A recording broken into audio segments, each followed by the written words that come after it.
Good evening. This is All India Radio, Kohima. I'm Jonas Yantan with Evening News. The headlines. Nagaland hosts fourth and final leg of B20 events organized in the Northeast as part of G20 Dialogue Forum.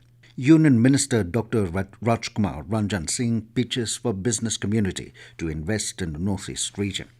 Chief Minister Neiphiu Rio says G20 Business Meet holds great significance for benefits of Nagaland in the entire Northeast region. And all private hospitals in Nagaland to be designated as tobacco-free zone from 11th April. Now the news in detail. Nagaland hosted the fourth and final B20 sessions organized in the Northeast as part of G20 Dialogue Forum for the global business community today. About 60 overseas delegates from 27 countries are participating in the meet, including 12 G20 countries, 4 European Union members, and 9 other countries. In addition, ambassadors from Cuba, Iceland, Jamaica, Paraguay, and Panama, 1 deputy head of missions from Estonia, and 2 consul generals from Costa Rica and Germany, 24 diplomats, 39 overseas industry, and 3 diplomats from G20 countries who are of Indian origin are also participating in the event.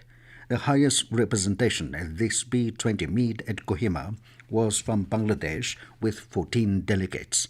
The inaugural session of B20 meet was attended by Union Minister of State for External Affairs and Education, Dr. Rajkumar Ranjan Singh.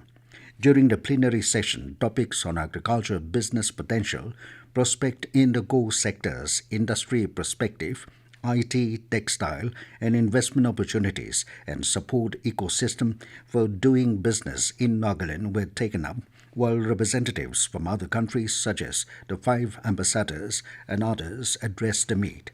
Later in the evening, the delegates were given an experience of Naga culture and tradition through mini Hornbill Festival at the Naga Heritage Village, Kisama. Union Minister of State for External Affairs and Education, Dr. Rajkumar Ranjan Singh today said Prime Minister Narendra Modi envisioned that India's G20 presidency should be celebrated in every corner of the country.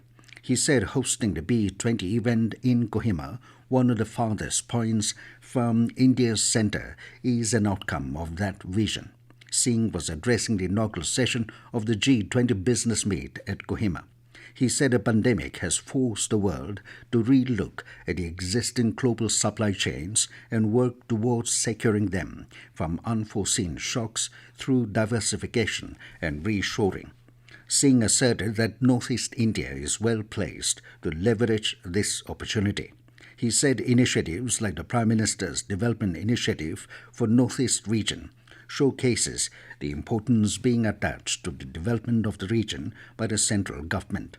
Emphasizing that Northeast is India's gateway to Southeast Asia, the Union Minister said the region will soon have seamless land connectivity with the heart of ASEAN and beyond when the India-Myanmar-Thailand trilateral highway is completed. He said the central government is continuously working for seamless land and rail connectivity with Bangladesh. Singh pointed out that the Northeast can be considered the center of a potentially dynamic region of the world surrounded by the ASEAN, Bangladesh, Nepal, Bhutan, and mainland India. The Union Minister called on the business community to consider this factor while exploring opportunities in the Northeast region. Chief Minister Neiphiu Rio has said that the G20 Business Meet holds great significance for the benefit of Nagaland and the entire Northeast region. Speaking at the inaugural session of the G20 Business Meet at Kohima today, Rio said the Naga economy is mainly centered around agriculture and allied activities. He underlined that the sector was unique given the practice of organic farming and favorable climate and land-man ratio. The Chief Minister termed Nagaland as a tourist paradise given its pristine and beautiful natural environment. He emphasized that the state offers a huge potential for the tourism industry, especially for a unique out-of-the-box experience. Rio asserted that the Naga society has seen a rapid transformation from an entirely tribal to a modern society and credited the people's ingrained strength and exceptional adaptability for the smooth adoption. With a persistent zeal for learning new skills, coupled with wide use of English language, he said the state has a head start advantage, especially in the service sector. Noting Nagaland's relatively young workforce and high literacy rate, Rio said the state is well equipped to excel in the IT sector with the right guidance and infrastructure ecosystem. Rio further pointed out to sectors such as handloom and handicrafts, sports and youth development, animal husbandry and livestock rearing, medicinal and aromatic plants, higher education, healthcare, and logistics, which provide abundant business opportunities and mutual benefits.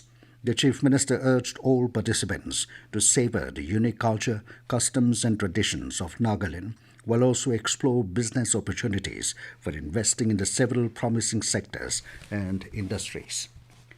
This news comes to you from All India Radio, Kohima.